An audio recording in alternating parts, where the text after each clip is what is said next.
જૂનાગઢના કેશોદમાંથી શેરબજારની નકલી ઓફિસ ઝડપાઈ છે। એક શખ્સ શેરબજારના નામે લોકોને ટિપ્સ આપીને ખંખેરતો હતો, જેની માહિતી જૂનાગઢ ક્રાઇમ બ્રાન્ચને મળતા તેની ઓફિસમાં તપાસ કરવામાં આવી હતી। પોલીસે તમામ સાહિત્ય કબજે કરીને વધુ તપાસ હાથ ધરી છે।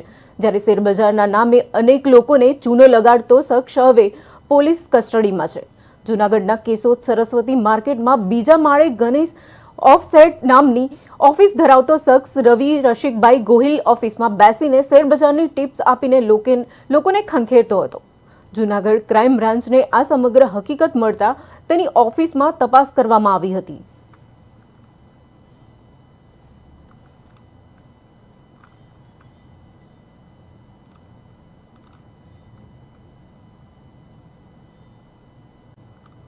ગઈકાલે જૂનાગઢ ક્રાઇમ બ્રાન્ચ દ્વારા રવિ રસિકભાઈ ગોહિલ નામનો વ્યક્તિ કેશોદમાં પોતે શેરબજારમાં એક્સપર્ટ ન હોવા છતાં શેરબજારનો એક્સપર્ટ છે તેવું જણાવી અને ભારતના જુદા જુદા રાજ્યના નાગરિકોના ડીમેટ એકાઉન્ટની વિગતો મેળવી તેમને કોલિંગ કરી અથવા તો સોશિયલ મીડિયાના માધ્યમથી એ લોકોને શેરબજારમાં ફાયદો કરાવી આપશે તેવું કંઈ ઠગાઈ અને વિશ્વાસઘાત કરવાના ઈરાદે તેમની પાસેથી ચાર્જ વસૂલ કરતો હોય।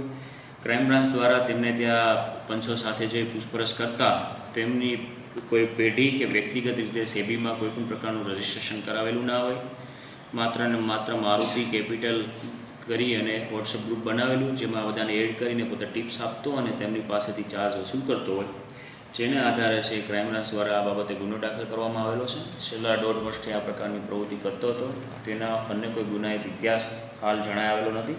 આગળની તપાસ જૂનાગઢ ક્રાઇમ બ્રાન્ચ કરી રહ્યો છે। આરોપી છે પોતે શેરબજારનો એક્સપર્ટ છે અને જો કોઈ પ્રોફિટ કરવો હોય, પોતાના રૂપિયા કઈ રીતે અથવા તો કયા પોર્ટફોલિયોમાં કે કયા સ્ટોકમાં ઇન્વેસ્ટ કરવાથી પ્રોફિટ થશે તે પ્રકારની ટિપ્સ આપી અને તેમનો ચાર્જ વસૂલ કરતો હોય, જેથી કરીને જે આના મુજબ છે એ સેબીમાં આ પ્રકારનો ચાર્જ વસૂલ કરવા કે ટિપ્સ આપવા માટે ફરજિયાત રજિસ્ટ્રેશન થયેલું હોવું જોઈએ, જે આરોપીએ એમની કોઈ ફોર્મથી રજિસ્ટ્રેશન કરાવેલું નહોતું।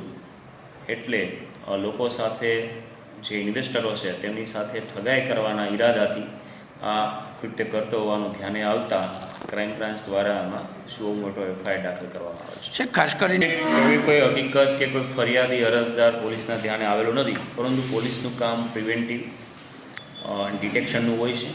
Primarily one type of preventive કામ છે કે જ્યારે કોઈ પણ પોલીસના ધ્યાનમાં આવે કે કોઈ વ્યક્તિ કાયદાની જે પ્રોસિજર કે જે મર્યાદા છે એને ફોલો નથી કરી રહ્યો, તો સેબીની ગાઈડલાઇન મુજબ આ ઇલીગલ કામ છે કે તમે કોઈના રજિસ્ટ્રેશન વગર કોઈને ટિપ્સ આપો, એના લીધે છે એ આ ગુનો દાખલ થયેલો છે।